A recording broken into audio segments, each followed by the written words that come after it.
Hello, my name is Jamie and welcome to my reflections of Module 5 online resources. We visited several different websites, and three of my favorite sites might have been Brain Pop. I thought that was pretty neat and had a lot of, useful things. Um, what else? Discovery. I've always liked Discovery. I've used Discovery Kids before. Um, and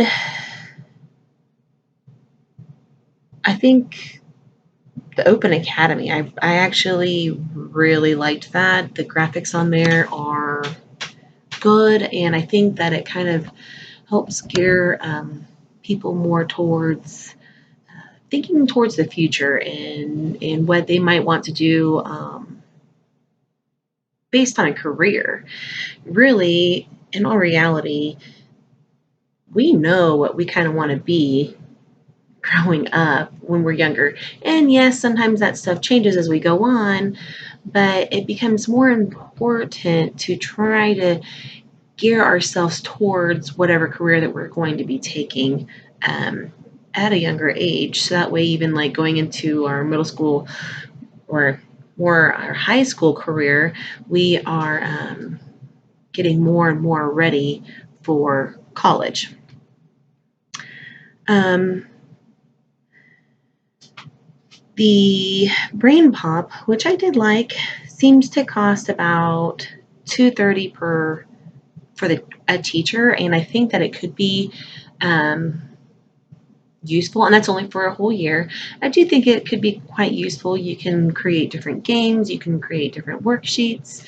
So even if you're like using it to make things, you can use those things in the future. So you could make it and use it like uh, the next year or something.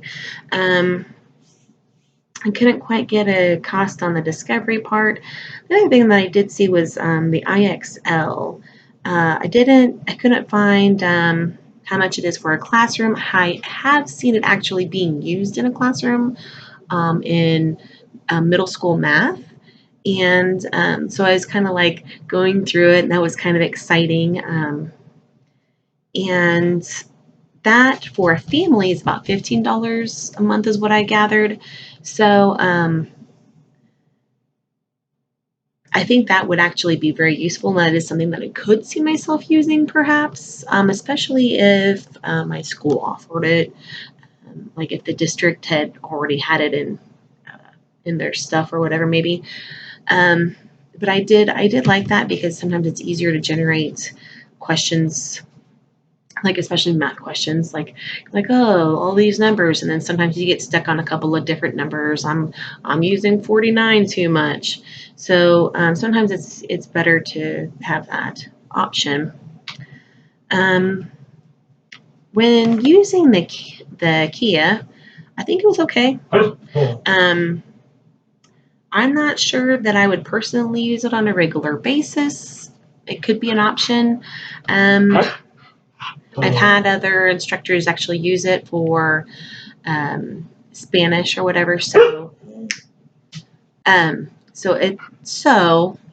Which is okay. Um, Going over the OER, I think my favorite one was the Open Academy. Like I said, the um, the graphics are awesome. They have stuff that goes on from they have things from other schools like Stanford, MIT. So really, I think it really kind of gives you more options. So, and anything that's free, I'm all for. Plus, I also seen that the Open Academy has games that go to the PHET site, which is one of my favorites. So, anyways, thank you, and you guys have a great day.